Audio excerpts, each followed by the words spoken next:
आप सभी को जय मसीह की। प्रभु आप सभी को आशीषें दे और अपना प्रेम भरा अनुग्रह आप सभी पर बनाए रखें। आमीन। आज की इस वीडियो में हम जानेंगे कि पास्टर सिद्धू डेविड जी ने क्यों कहा है कि सूखे से हरियाली की ओर जाया जाए। Hallelujah, hallelujah, hallelujah, hallelujah. Hallelujah. यहाँ एक सूखे हाथ वाला व्यक्ति है और वो आराधनालय में है।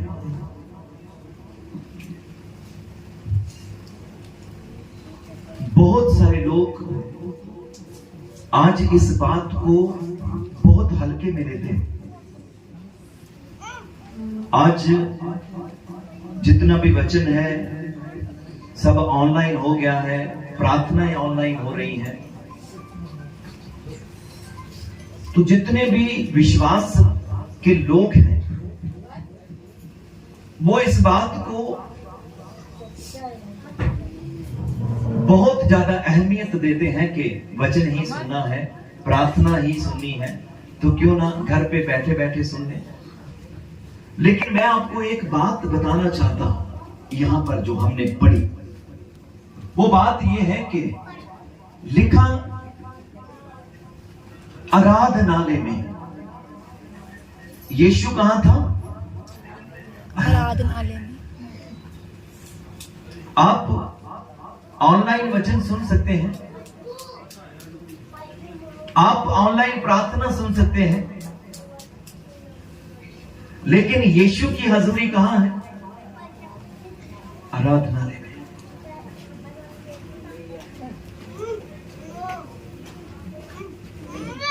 इस व्यक्ति को प्रभु ने कहा कि बीच में आ जा। उसको खड़ा किया बीच में। आपने हमारे चर्च में जितने भी चमत्कार देखे हैं ना, वो यहीं से देखे हैं। कोई भी बीमार हम बीच में खड़ा करते हैं। हम अभी भजन पर मनन कर रहे थे कि जो खुदा पर भरोसा रखता है वो सिय्योन पर्वत के समान है, जो टलता नहीं वर्ण सदा बना रहेगा। ऐसा पर्वत है। उस पर्वत को इस्राएल करके देखा खुदा ने। उस पर्वत के समान मुझे और आपको रखा है। खुद चारों ओर है और हमें बीच में रखा। इस व्यक्ति का हाथ सूख गया। हाथ सूखने का मतलब हाथ मर गया। हाथ के अंदर कोई पावर नहीं, नसें काम नहीं करती। ऐसे सूखे अंग वाले व्यक्तियों को आपने देखा भी होगा। इस व्यक्ति का हाथ सूख गया बिल्कुल। लेकिन यीशु प्रभु आराधनालय में। ऐसा हो ही नहीं सकता कि यीशु आराधनालय में हो और कोई सूखे अंग वाला व्यक्ति वहां बैठा रहे। उस सूखे अंग वाले व्यक्ति को उठाकर बीच में खड़ा किया और लिखा है कि खुदा ने, यीशु ने उसके सूखे अंग को, जो हाथ सूख गया था, उसको चंगा किया।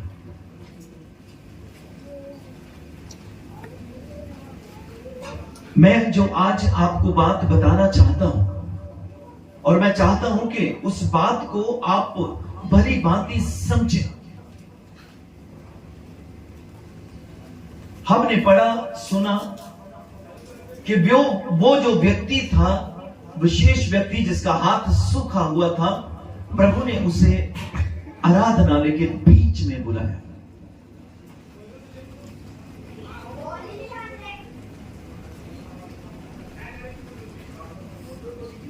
और बीच में बुलाकर उसको खड़ा किया और फिर खुदा ने उसके हाथ को, उसके रोग से चंगा किया। अगर हम अपनी जिंदगियों में देखें, जब हम आराधनालय में जाते हैं बहुत लोगों की 90% लोगों की कोशिश होती है। ये बात मैं इतनी मैथमेटिकली इसलिए कह रहा हूं कि मैं भी इसी दौर से निकला हूं। एक विश्वासी की हमेशा कोशिश रहती है कि वो सबसे पीछे बैठे।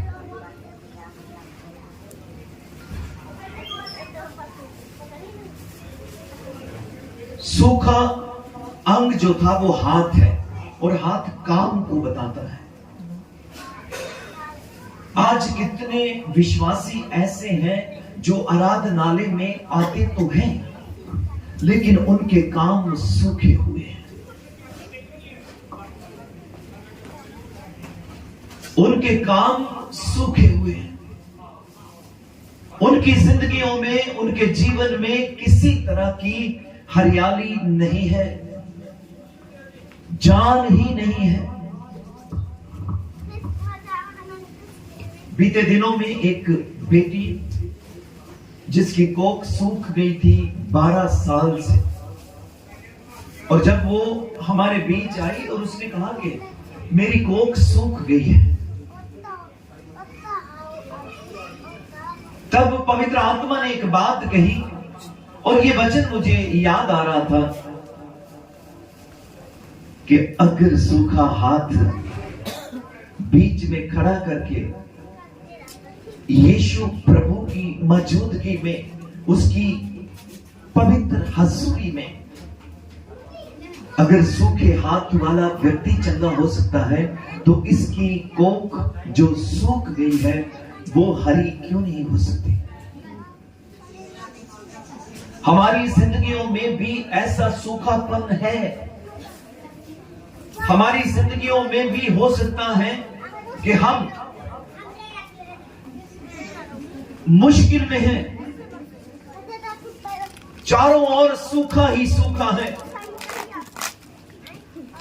जिंदगियां सूखी हुई हैं, पैसे में कोई बरकत नहीं, लोग दस्तक दे रहे हैं हमारे दरवाजों पे खड़े होकर, बीमारियां चारों ओर हमें घेर चुकी हैं, परेशानियों का एक ऐसा आलम, एक ऐसा बादल जो हमें पूरी रीति से घेर चुका है। मैं आपको इस वचन के माध्यम से आपको उत्साहित करना चाहता हूं। हालात कितने भी मुश्किल क्यों ना हो आपके, परिस्थितियां विपरीत क्यों ना हो गई हो, काम क्यों ना रुक गए हो आपके, बरकत देखे हुई मुद्दत हो गई हो आपको, शायद चंगाई के लिए आप दिन रात अपना जोर, अपना बल दे रहे हो। मैं आपको उत्साहित करना चाहता हूं कि जब प्रभु की हजूरी है, जब खुदा की हजूरी है, उसकी प्रेजेंस है, अपने आप को उसकी प्रेजेंस के बीच देना शुरू करें। जानते हो, जो व्यक्ति पीछे बैठता है, किनारे पर बैठता है, वो ऐसे व्यक्ति के समान है जिसके पास दो तरह का जीवन। पापा, एक घटना हमने एक झील में देखी। प्रभु यीशु सोए हुए थे और झील में तूफान उठ खड़ा हुआ। इतनी बड़ी मुसीबत, चेले डर गए, घबरा गए।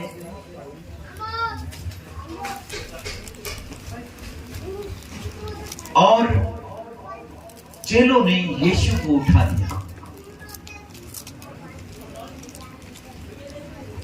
यीशु ने उन्हें एक बात कही। वो बात थी कि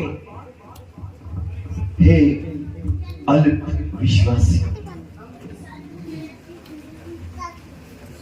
जब तुम्हें पता है और पता होना चाहिए, बेशक झील के बीचों बीच हो और झील के बीच वो कश्ती है और कश्ती में वो विराजमान है जो झील का सृजनहार है, जो समुद्रों नदियों को बनाने वाला।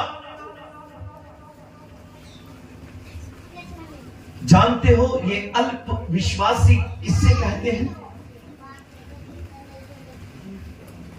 जो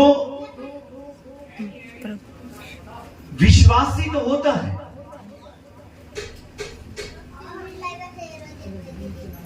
लेकिन वो खुदा की प्रेजेंस को अपने अंदर कभी नहीं लेता।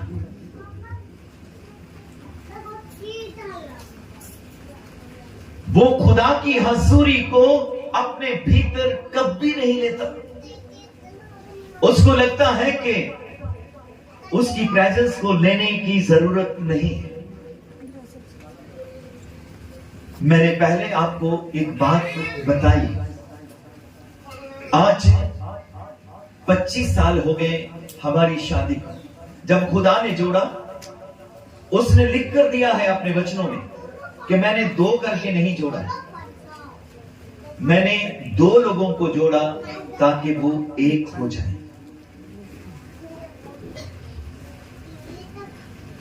लेकिन एक कब होते हैं?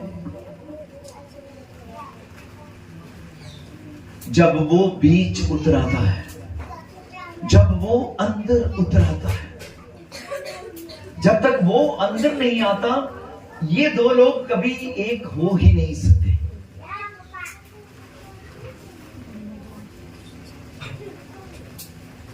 जब वो अंदर आ जाता है, तब आपकी जिंदगियों में सूखापन चला जाता है।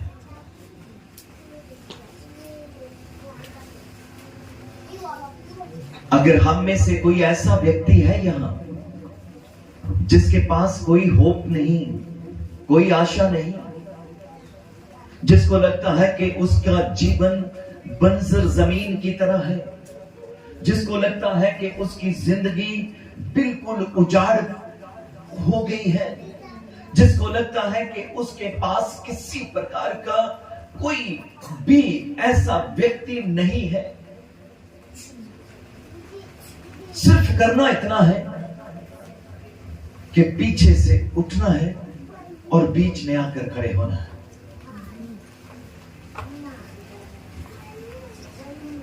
ऐसे शारीरिक रीति से उठकर कहने के लिए या करने के लिए नहीं कह रहा हूं, अपने अंदर निर्णय लें।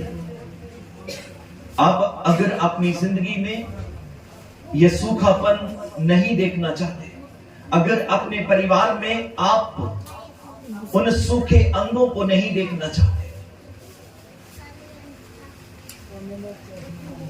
तो आप सच में खुदा की बात को समझकर उसकी पवित्र हजूरी में ये बात समझनी बहुत जरूरी है। जब तक हम उसके बीच खड़े नहीं होंगे, और मैं आपको कहता हूं कि आराधनालयों में वो आज भी विजिट करता है, आज भी वो वादे के मुताबिक हमारे बीच में है और बीच में बुलाना चाहता है। वो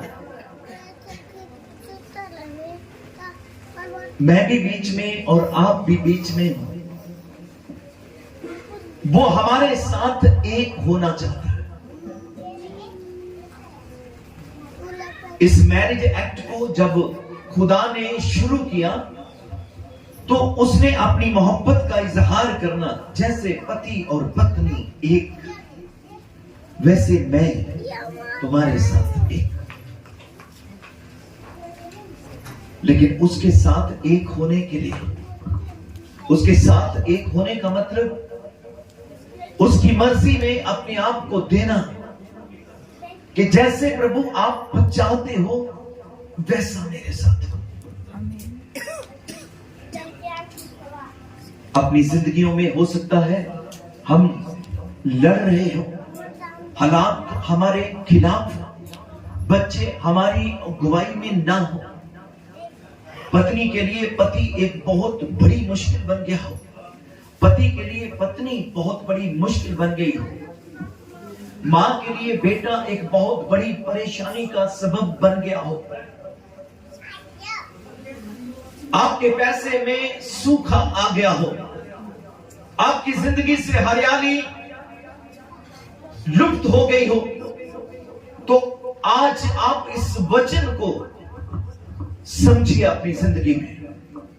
कर्ज, शराब, पाप, हत्या आपको चारों ओर घेरे क्यों ना हो, निर्णय ले और विश्वास करके खुदा के सामने आए और कहे कि खुदा, तूने मुझे सिय्योन पर्वत के समान बनाया है, मैं तुझ पर भरोसा करता हूं या करती हूं।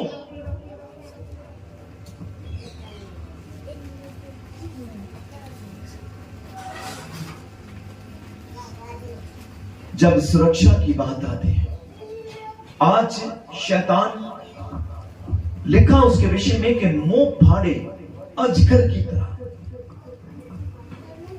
हमारे सामने आकर खड़ा होता है कि वो हमें जिंदा ही निकल जाए।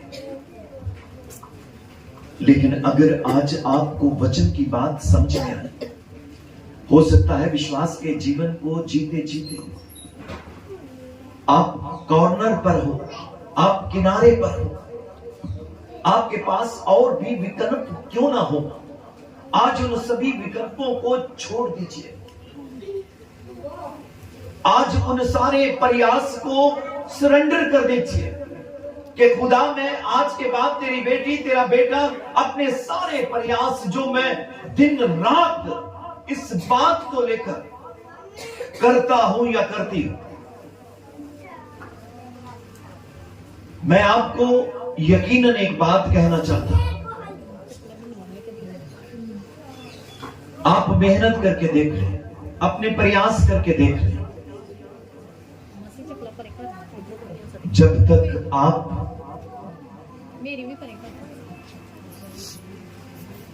आराधनालय के बीच में नहीं आएंगे, तब तक सुरक्षित नहीं है। क्योंकि आराधनालयों में यीशु वास करता है। आमीन। उसने जब इस पृथ्वी पर मंदिर बनाना शुरू किया तो मंदिर के 3 पार्ट करके दिखाए उसने ओल्ड टेस्टमेंट में। आंगन, पवित्र स्थान और अति पवित्र स्थान। आंगन एक बाहर का हिस्सा, लेकिन पवित्र स्थान उसके भीतर का हिस्सा। अति पवित्र स्थान उसके बीच का हिस्सा है। और हम चलते फिरते मंदिर हैं उसके।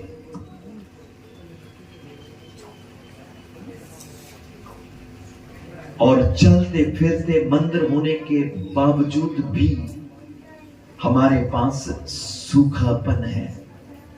आज भी हमारे काम सूख गए हैं।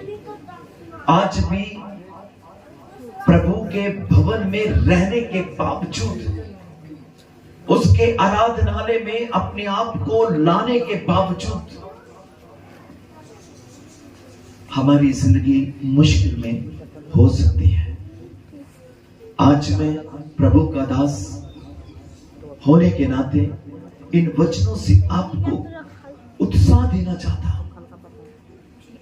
एक बार आप इस वचन को अप्लाई करके देखें।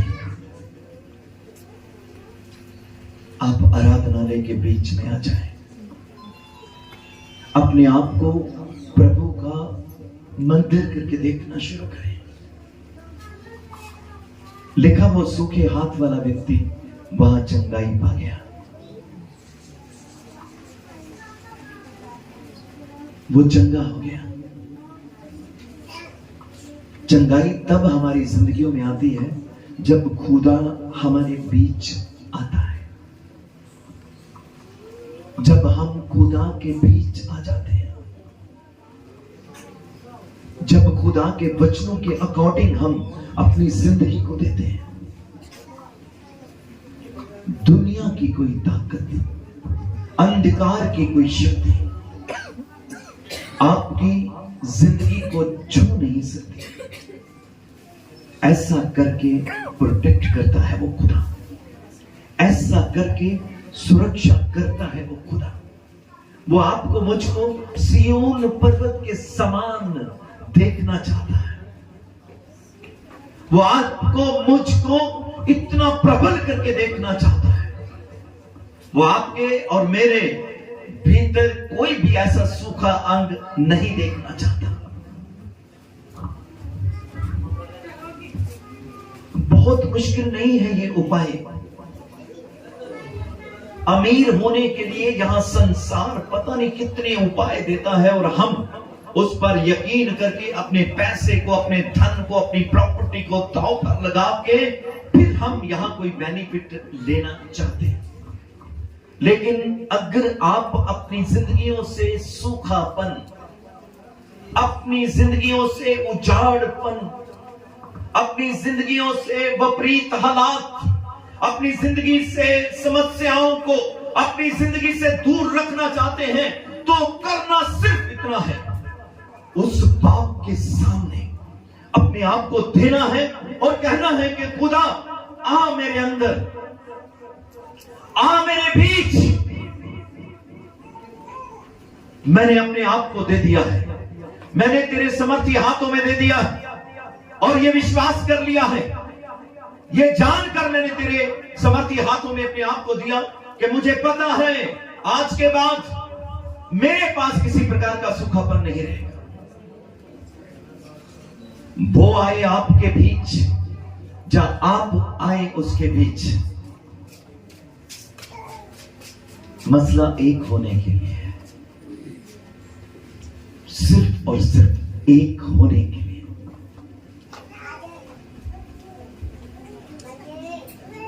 मैंने एक एग्जाम्पल दी अभी आपको,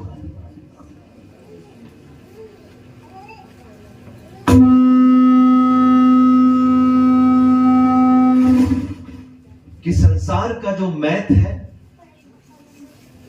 दो में से एक निकालो तो एक बचता है,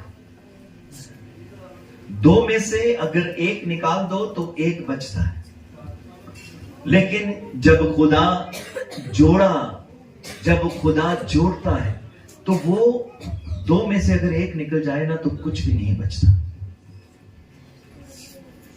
जो बेटियां इस मुश्किल को जान चुकी हैं, लेकिन मैं आपको इसके माध्यम से एक बात बताना चाहता हूं कि अगर हमारी जिंदगियों से, हमारे जीवन में से वो प्रभु निकल जाता है तो कुछ नहीं बचेगा हमारे पास, कुछ भी नहीं बचेगा। आप कितना भी जतन कर लें, आप सूखेपन से आजाद नहीं हो सकते। आप उसके साथ एक हो जाएं। वो चाहता है कि मेरे बच्चे मेरे साथ एक हो जाएं। यहोशू एक खुदा का ऐसा नबी जिसके हाथों में इज़राइल की बागडोर मूसा के बाद दी गई। यहोशू को लग रहा था कि मूसा का साथ तूने बहुत दिया, मूसा के हाथ में एक लठ थी और उसके द्वारा अद्भुत काम होते थे, मेरे पास क्या है? जानते हो यहोशू को खुदा ने क्या कहा? यहोशू को खुदा ने कहा कि ये जो व्यवस्था है ना, यानी वो खुदा उसको क्या कहना चाहता था जानते हो? कि मूसा को तो मैंने एक लठ दी, लेकिन तू मुझे मेरी व्यवस्था को, यानी मुझे अपने चित्त में लगाए रख। यानी मुझे अपने अंदर ले ले।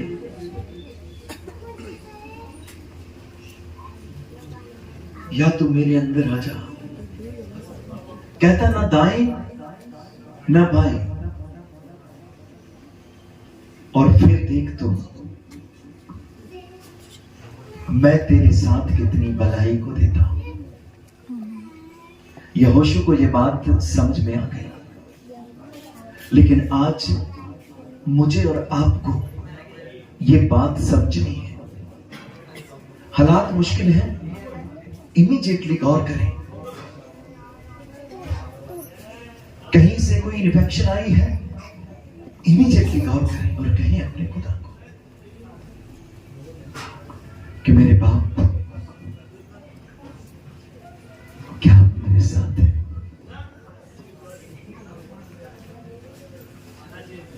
कहीं मैंने आपको अपने भीतर से बाहर तो नहीं रखा?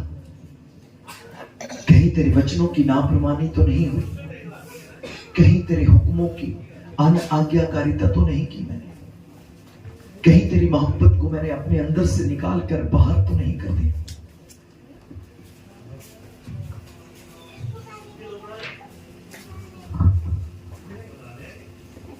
हमारे जीवन में जितना भी सूखापन आता है ना, वो यहीं से आता है। वो व्यक्ति आराधनालय में तो आता था, लेकिन सबसे पीछे बैठता था। मैं विश्वास करता हूं तभी प्रभु ने कहा कि बीच में लाओ इसका। पीछे बैठने का अभिप्राय मैंने बताया कि पीछे बैठने का मतलब दो कश्तियों में, उसकी कश्ती में बैठ जाए। वो संभालना जानता है। बेशक वो अल्प विश्वासी करके भी क्यों ना घोषणा करे, लेकिन रोकने नहीं देगा। हालेलुया, हालेलुया, लेकिन ऐसा नहीं है कि तूफान कश्ती में आ जाएंगे। Hallelujah, hallelujah. हम खुदा के लोग हैं। अपने प्रभु को, अपने खुदा को, अपने बाप को अपने भीतर जगह दें।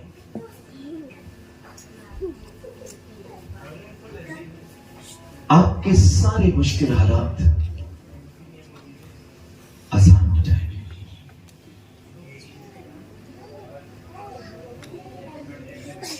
हमारी जिंदगियां बहुत मुश्किल है।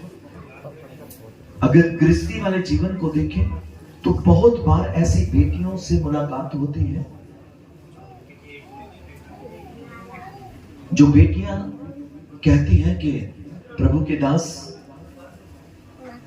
घर में कोई कमी नहीं, सब कुछ है, लेकिन ये घर खाने को आता है।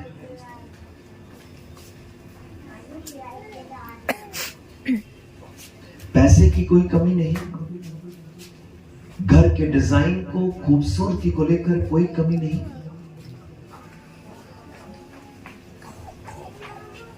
ऐसी बेटियों से मुलाकात जब होती है तो वो बेटियां एक शिकायत करती हैं कि ये घर तो बस खाने को आता है।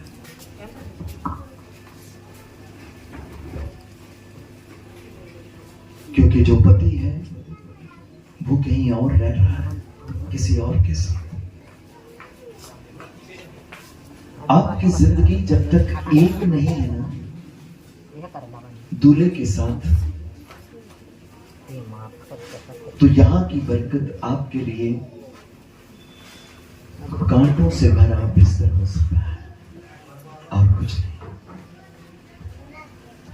बीमारियों से लदी लाइफ को जीना छोड़ें।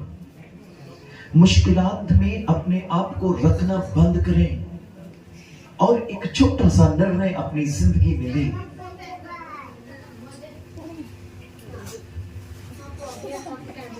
अपनी जिंदगी से सूखापन दूर करें। कर्ज कितने लोगों पर है। मैं ऐसे लोगों को जानता हूं, गवर्नमेंट जॉब होने के बावजूद भी घराना पूरा का पूरा मुश्किल है। कर्ज शुमार से भरा हुआ। कोई रास्ता नहीं, कोई विकल्प नहीं उनके पास।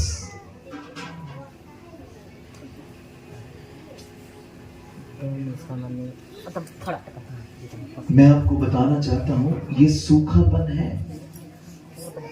अपनी जिंदगियों में यीशु को लाएं, अपनी जिंदगी यीशु को दें। और ये जब तक आप आराधनालय में नहीं आएंगे, जब तक उसकी प्रेजेंस में अपने आप को नहीं रखेंगे, जब तक उस खुदा की महिमा को अपनी जिंदगियों में नहीं रखेंगे, तब तक आप अकेले रहोगे। और अकेले ही अपनी जिंदगी का सूखापन हमेशा देखते रहोगे। अपनी जिंदगियों को अगर आप बहाल देखना चाहते हैं, अगर इस सूखेपन से आजादी चाहते हैं, मैं दावे के साथ इस बात को लिख कर देने के लिए तैयार हूं कि अगर यीशु प्रभु आपके साथ है तो फिर घबराने की जरूरत नहीं है, फिर डरने की जरूरत नहीं है, क्योंकि सूखापन यीशु की मौजूदगी में आपको छू भी नहीं सकता।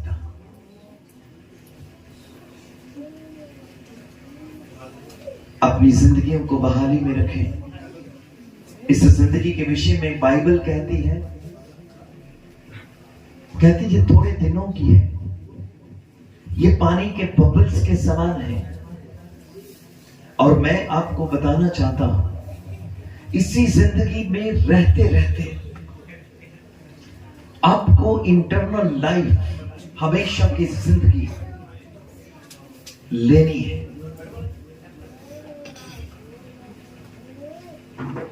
और जब तक आपको हमेशा की जिंदगी नहीं है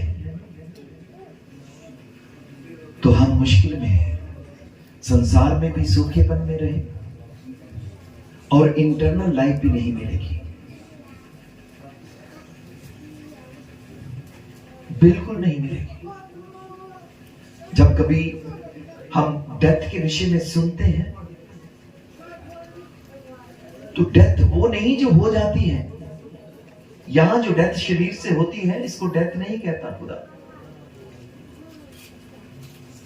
इसके बाद आने वाली है एक डेथ जिसका नाम सुनते ही हलक सूख जाएंगे लोगों के, और वो डेथ तय करेगा खुदा जजमेंट ऑफ डे के दिन। ये तो सिर्फ परछाई है, इस परछाई में से गुजरना पड़ेगा। दाऊद कहता है, चाहे मैं घोर अंधकार से भरी हुई तराई में, ये वो तराई है, इस तराई में हर किसी को निकलना पड़ेगा। जो शरीर में है उसको एक दिन उस घोर अंधकार से भरी हुई तराई में, जिसको दुनिया सुकून गाह कहती है, उस तराई में होके निकलना पड़ेगा भाई। इसलिए वो कहता है कि यहोवा मेरा चरवाहा है, जब मैं उस दिन में उस तराई में रहूंगा तो भी हानि नहीं, क्योंकि वहां पर भी हानि हो सकती है।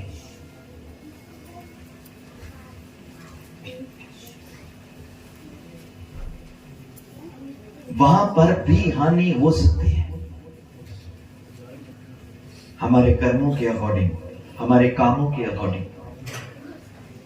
इससे पहले हम उस घोर अंधकार की तराई में जाना पड़ेगा, नहीं रुकेगा कोई भी।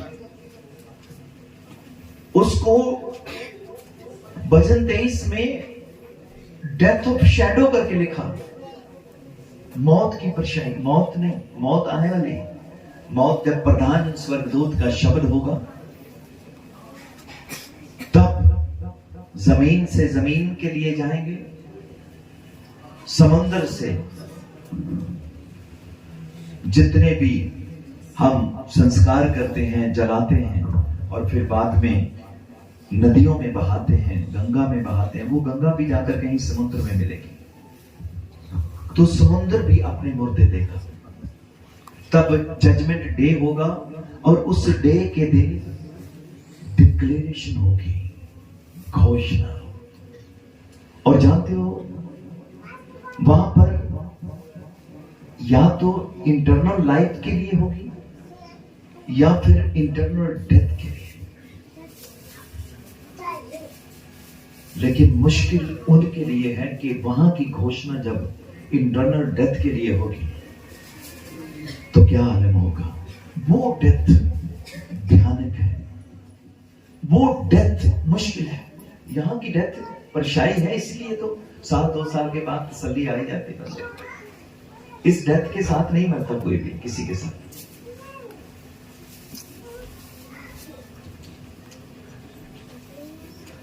अपने आप को खुदा के बीच करना या खुदा को अपने भीतर लेना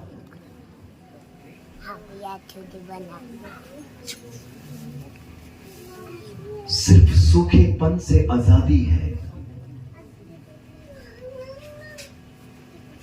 वो उस डेथ की परछाई में जाने से पहले कहता, वो मुझे हरी हरी चराइयों में, क्या कहता वो, हरी हरी चराइयों में बिठाता है। वो मुझे सुखदायक जल के सोते में ले चलता है।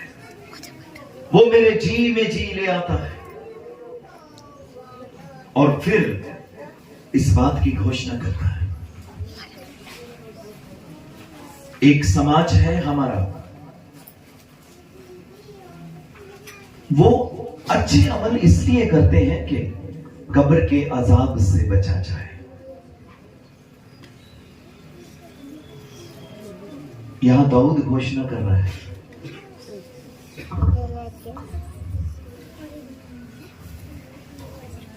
यहां दाऊद घोषणा कर रहा है। तो ये निर्णय मेरे और आपके पास है। हम इस योग्य हैं कि आज यहां पर प्रभु के वचनों से प्रभावित होकर, प्रभु के वचनों से उत्साह पाकर हम यीशु को पुकारें और कहें कि यीशु, मैं तेरे बीच खड़ा होना चाहता हूं। और भजनकार एक जगह पर कहता है कि कौन जो उसके सामने खड़ा हो। वहां पर भी कामों का जिक्र है, कहता कि जिसके काम निर्दोष और हृदय शुद्ध, जिसने अपने होंठ कुटिल बातों की ओर, अपने कान निंदा चुगली की ओर, अपने हाथों को बुराई की ओर ना बढ़ाया, वो उसके सामने खड़ा होगा। आज अगर हम में से कोई ऐसा व्यक्ति है जिसकी जिंदगी में कर्ज है, जिसकी जिंदगी में कर्ज है, जिसकी जिंदगी में शराब है, जिसकी जिंदगी में पाप है, जिसके जीवन में मुश्किल है, जिसका घर सूना हो गया है, जिसका घर सूख गया है, जिसकी कोख सूख गई है, जिसकी जिंदगी, जिसके अंग सूख गए, जिसके जीवन में किसी प्रकार की कोई हरियाली नहीं, तो मैं खुदा का दास होने के नाते आपको इनविटेशन देता हूं कि हम खुदा के बीच जाएं, उसकी प्रेजेंस में आए, उसकी हजूरी में आए, क्योंकि उसकी हजूरी हमारी जिंदगियों का, हमारे जीवन का कमाल का संस्थान है। दाऊद कहता है, जो परम प्रधान के साए हुए ठिकाने में बैठा है, कहता वह सर्वशक्तिमान की साया में ठिकाना पाएगा। कहता मैं यहोवा के विषय में कहूंगा कि वो मेरा दृढ़ गढ़ है, होने पाए अजीजों। पवित्र आत्मा आज हम सबको विवश करे और हम अपने भीतर यीशु को निमंत्रण दें। हम यीशु को अपने जीवन में बुलाएं। कि यीशु मेरी जिंदगी में आ, मेरे जीवन में सूखापन है। कितने सालों से प्रयास है मेरा कि इस पृथ्वी पर मैं एक मकान बनाऊं, लेकिन नहीं बना सकता, क्योंकि कर्ज मेरे जीवन में मुझे घेर लेता है। जब ऐसी विपरीत परिस्थितियां हमें घेर लेती है, यकीनन इस बात के लिए आप खुदा के सामने चिल्ला सकते हो कि खुदा आप मुझे घेर लें, आप मेरी जीवन की चारों ओर मेरी सुरक्षा रक्षा आप करें। कर्ज को डांटें, कर्ज को डांटें, अपने घरों को देखना शुरू करें जो आज दिन तक कभी उसारी में नहीं आए। अपनी सूनी कोखों को हाथ रखकर देखना शुरू करें कि ये बहाली में क्यों नहीं आ रही। और मैं आपको बताना चाहता हूं, यीशु की प्रेजेंस इतनी जबरदस्त है। लाजर को उसने ये नहीं कहा कि हे मुर्दा लाजर, मैं तुझे जिंदा करना चाहता हूं। उसने कहा लाजर बाहर आ। 4 दिन का मुर्दा वहां से बाहर आता है। जानते हो क्यों? क्योंकि यीशु की प्रेजेंस वहां पर। हमारी जिंदगियों में सूखापन तभी है कि उसकी हजूरी हमारे पास नहीं है, उसकी प्रेजेंस में नहीं है। हम यहोशू को खुदा यही कहना चाहता था, मेरी प्रेजेंस में है। हनोक 300 साल तक खुदा के साथ चलता रहा, यानी प्रेजेंस में रहा। जितने भी खुदा के लोग हैं वो उसकी प्रेजेंस में अपने आप को रखते हैं। हमारी जिंदगी में मुसीबतें मुश्किलें तभी आती है कि उसकी प्रेजेंस हमारी जिंदगी में नहीं रहती। उसकी प्रेजेंस में अपने आप को दे। आपकी जिंदगी यूं की त्यों कर देगा। उसने लिख कर दिया, उसने कहा मेरी प्रेजेंस में आ जा, तेरी जिंदगी को ज्यों का त्यों, तेरे देश को ज्यों का त्यों कर दूंगा। सिर्फ उसकी प्रेजेंस को ले, उसकी प्रेजेंस को ले। अपनी आंखों को बंद करें, थोड़ी देर के लिए पुकारें खुदा को, कहें कि खुदा